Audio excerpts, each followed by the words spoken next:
Thank you for choosing Dream Home Services for your home inspection. Your inspection video was filmed in high definition so that you get the best look at those hidden areas of your home. However, the actual image quality you get depends on your computer or mobile device and the speed of your internet connection. However, you can make some setting adjustments in YouTube. Right down here along a taskbar, there's a few icons. One of those icons is a little gear. Click that gear. You can change the viewer size and the quality. When you click the quality, choose the highest number. It should be 720 HD. I hope you enjoy your inspection video.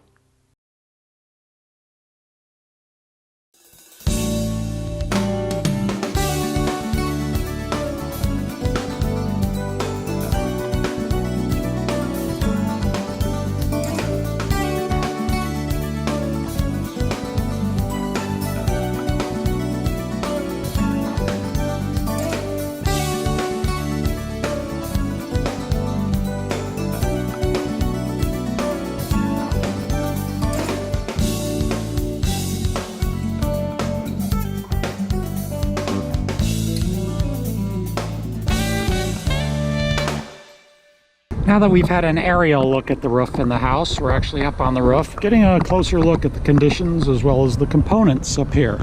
It's a fairly windy day, so it might be a little difficult to hear sometimes, so we'll try to speak up and make it as clear as possible. The actual roof covering, the shingles, are the architectural composition shingles. They were laid up here pretty nicely. I don't see any signs of any shingles having blown off or any shingles having had to be replaced due to the wind. So they're holding up pretty nicely in that regard. Looking at some of the components, we're going to start right here with the passive attic vents. These guys work in conjunction with the soffit vents along the eaves to keep the attic space well ventilated. Hopefully that also means nice and dry. These attic vents are plastic, so over time the sun will dry them out and they'll begin to crack, but that's a number of years down the road a ways. Just as a personal item, I do prefer when they seal over the exposed nail heads up here on the roof, but this team of roofers chose not to do that. Not a big deal, just kind of a personal preference to minimize any possibility of moisture getting around those nail heads and down along the nail shaft. Very minimal, but again, just a more of a finesse item than anything else. Coming over here, we see that the house has natural gas to it, and these are the exhaust flues, most likely from a water heater, and one for the furnace. And these guys have nice caps on them, weather caps, keeps the birds out, the rain, the snow. We also have the little weather edge here so that the water will drip off, and it's flashed nicely around the base of the exhaust flues, so water should flow off the roof nicely around these guys. No issues here. There's also a couple other forms of vents up here. They're a little bit smaller than your main attic vents. These are used for things like laundry rooms, bathrooms, and the laundry dryer. This particular vent right here is the dryer vent, and hopefully you'll be able to see that there's a buildup of dryer lint up in here. That's just going to happen naturally. There's a flapper valve in here that closes when the dryer's not on so that birds and wasps don't get down in there. With the buildup of all this lint, that flapper isn't able to close. So as a general maintenance item, living in a house like this, like annually, you may want to come up here and just clean that out so that that flapper valve will shut. Right at the moment it doesn't shut all the way, and wasps can get in there, so you want to make sure that gets taken care of. And there's also another vent up here called the plumbing vent, and this is ABS plastic pipe that pops up through the roof, leaves a hole, and the hole needs to be covered up. They use flashing. In this particular case, flashing has two components, a metal base and a rubber boot. We are interested in this rubber boot because it keeps a nice tight seal around this pipe so rain and snow don't get down into the attic space. Again, over time the sun will bake this rubber, it'll dry out, and you'll develop V-cracks. Here in the Tri-Cities, that usually occurs right around the 15-year mark, so you've still got plenty of time before you have to worry about that. And we end up here on the back side, just a general look at the roof and the layout of the roof. Again, most things in good condition, and the same roof over on the shop, and we did a little drone flyby over there to get a good look at the upper part of the roof. From the roof here, you have a beautiful view of what I believe is Candy Mountain right there, and the highway. And now we have moved into the attic space. The attic access hatch is in the ceiling of the garage. And what we're going to do is just take a look at the general framing up here first. It's the 2x4 pre-manufactured trusses. We have the OSB roof sheathing, and then insulation blown down here over the house's ceiling. I'll make a note here that we do have insulation over the ceiling of the garage. Now, that's not normally done for spec houses, so these folks probably paid a little bit of an upgrade to get the area over the garage insulated. Usually when they insulate up here, that means your walls of your garage are insulated too.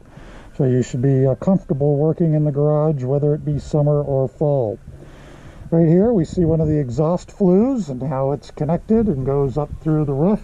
It also has the secondary fire boundary, the heat shield around there, so that the insulation doesn't actually come into contact with the heated section of the flue.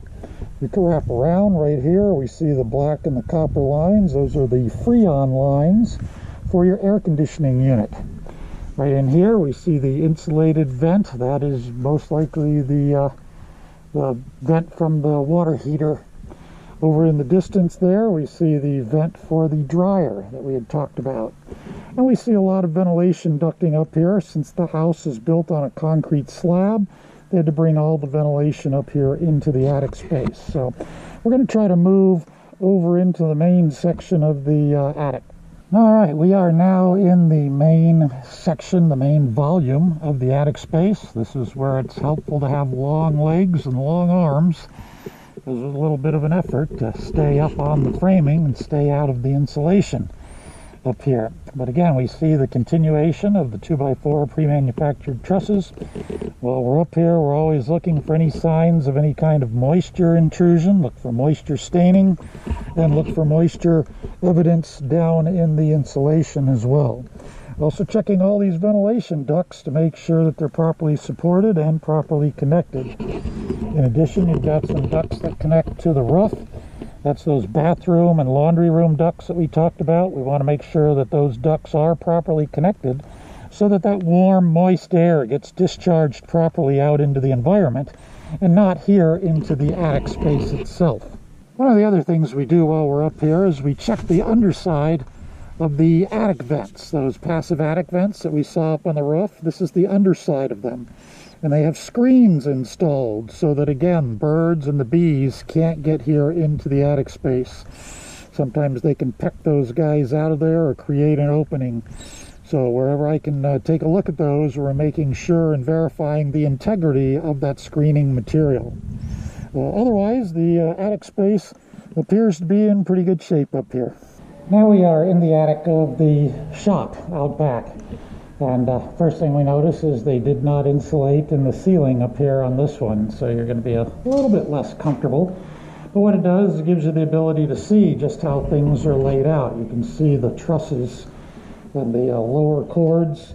You can see where the electrical is running. And again, we're still looking for any signs of moisture staining, making sure that all the trusses are in order. And off in the distance, you can see the little dots of light. Those are your soffit vents that are providing the ventilation coming into the attic. And then, of course, we have the additional passive attic vents. Spin around here, try not to make you sick. Passive attic vents, so that you get a good look at the attic space here in the detached shop. We are now at the electrical service panel here in the shop. It appears to be its own freestanding service panel, not a sub-panel from the house, because we do see a 200 amp main service disconnect. But as we get into the panel and we get into the panel of the house, we should be able to make a little bit better assessment. It is underground service coming in on the outside of the panel, so there's no actual meter here. so I don't know if it all flows through the single meter or not. But for the purposes of this, we're going to take a look at what we've got. It's an Eaton panel. We talked about 200 amps. You've got additional circuits left here, and you've got a number of branch circuits in here. You've got welder lights, one for the garage door opener, even though there's no garage door just yet. So next thing we're going to do is put the thermal imaging camera on this panel to make sure none of those breakers are exceptionally warm. Then we're going to remove this dead front cover and go inside and take a look. All right, we are now inside this panel, and we have all indications that this is in fact a freestanding service panel. We're going to go ahead and start at the bottom and work our way to the top. At the very bottom, we see that there's a heavy gauge bare copper twisted conductor that's providing a service and system ground coming in. Right here we see the 3 large wires. These first 2 are the service entrance conductors. They bring the electricity in and tie into the terminals of the main service disconnect. One here with the yellow stripe, that's the service entrance neutral. It comes over, ties into the terminal of the service neutral bus. Right there next to it, we see that black bar runs all the way over here to the service ground. Because that cross connect is installed, that makes this a freestanding service panel.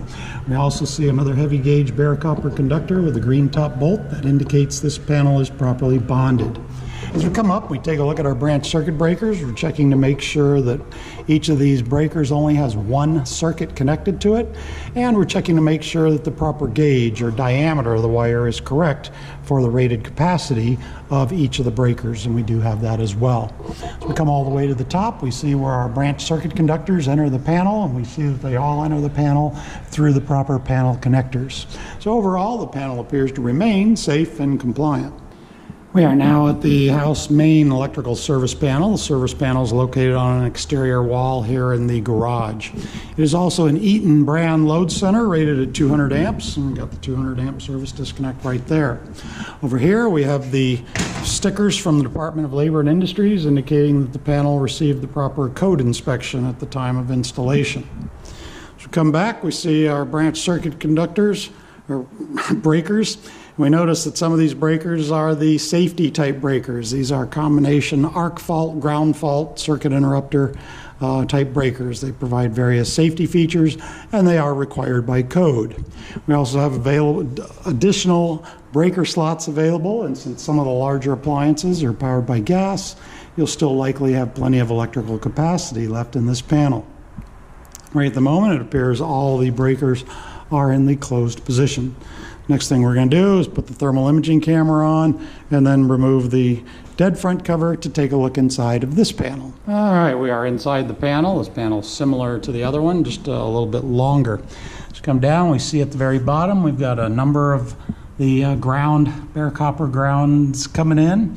Here's our 3 wires again coming up, tying in the terminal main service disconnect, and our service entrance neutral tying into its terminal.